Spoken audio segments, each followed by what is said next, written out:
ఈరోజు తెలంగాణ రాష్ట్ర వ్యాప్తంగా విద్యాశాఖలో క్రియాశీలక పాత్ర పోషిస్తున్నటువంటి సమగ్ర శిక్ష ఉద్యోగుల్లో భాగంగా అన్ని విభాగాల ఉద్యోగులు వారి హక్కుల సాధన కోసం ప్రస్తుతం అధికారంలో ఉన్నటువంటి కాంగ్రెస్ పార్టీ ముఖ్యమంత్రి గౌరవనీయులు శ్రీ యనుమల రేవంత్ రెడ్డి సార్ గారు గతంలో 30 రోజుల పాటు మేము నిరసన దీక్ష చేపట్టినప్పుడు మా దీక్ష ప్రాంగణానికి వచ్చేసి సంఘీభావంగా తెలిపి పూర్తి స్థాయిలో మద్దతు ఇచ్చి ఖచ్చితంగా మీ యొక్క న్యాయమైనటువంటి డిమాండ్లను నెరవేర్చే బాధ్యత నాది, మీ యొక్క హక్కులను సాధింపచేసే బాధ్యత నాది, ఛాయ్ తాగే లోపల మీకు జియో ఇప్పించి అందరినీ రెగ్యులరైజ్ చేసి ఉద్యోగ భద్రత కల్పించే బాధ్యత మీది అని చాలా స్పష్టంగా ఆనాటి పిసిసి అధ్యక్షులు నేటు గౌరవనీయులు ముఖ్యమంత్రి శ్రీ యనుమల రేవంత్ రెడ్డి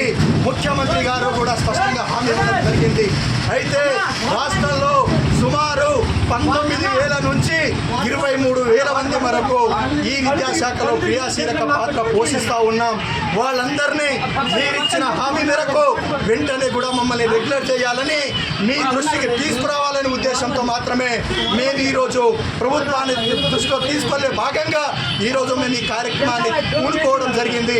ఈ కార్యక్రమంలో కాంగ్రెస్ పార్టీ ప్రభుత్వానికి వ్యతిరేకంగా కానీ లేకపోతే ప్రస్తుతం ఉన్నటువంటి నాయకులకు వ్యతిరేకంగా కానీ ఎక్కడ కూడా మేము పోరాటం చేయలేదు.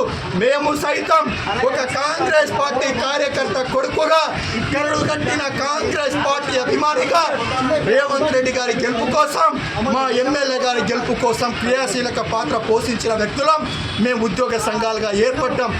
కాబట్టి మేము మరీ కోరుతా ఉన్నాం, సమగ్ర శిక్షలో ఉన్నటువంటి మండల స్థాయిలో ఉన్నటువంటి మెసెంజర్లు, కంప్యూటర్ ఆపరేటర్లు, ఎంఐఎస్ కోఆర్డినేటర్లు, కాంప్లెక్స్ లెవెల్లో ఉన్నటువంటి క్లస్టర్ రిసోర్స్ పర్సన్ సిఆర్పీలు, అదేవిధంగా పాఠశాల స్థాయిలో ఉన్నటువంటి పార్ట్ టైం ఇన్స్ట్రక్టర్లు, అదేవిధంగా ఐఈఆర్పీలు, అదేవిధంగా కేజీబీవీలో ఉన్నటువంటి ఎస్ఓ స్థాయి నుంచి సాధారణ నాన్ టీచింగ్ స్టాఫ్ వరకు సిఆర్టీ పీజీసీఆర్టీలను మొదలుకొని అక్కడ కుక్కం హెల్ప్ వరకు కూడా వీళ్ళందరినీ కూడా, అదేవిధంగా డిపిఓ స్టాఫ్లో స్టేట్స్ ఆఫీస్లో పనిచేస్తున్నటువంటి 50 మంది DPO office, SPO office, MRC office, KGBV పాఠశాల స్థాయిలో పనిచేస్తూ ఉన్నటువంటి ఆయా విభాగాల ఉద్యోగులను యుద్ధ ప్రాతిపదికన రెగ్యులర్ చేయాలని చెప్పాం.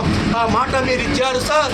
దయచేసి చేతులు జోడించి విజ్ఞప్తి చేస్తూ ఉన్నాం, మీ ప్రక్రియ ప్రారంభించే వరకు అప్పటి వరకు కోరుకునే కోరిక ప్రతి పని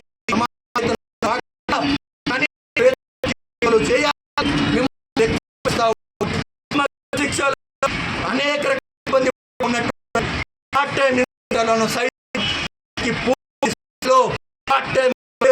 వేసి 12 నెలల వేతన పూర్తి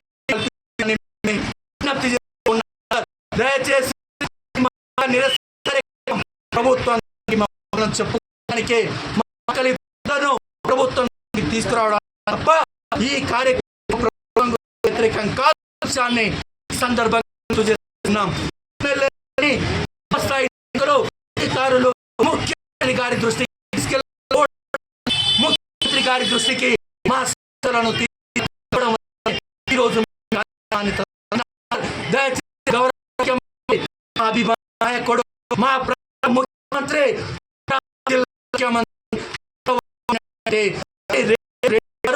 మేము ముఖ్యమంత్రి మా ప్రాణాన్ని పడుతున్నాము.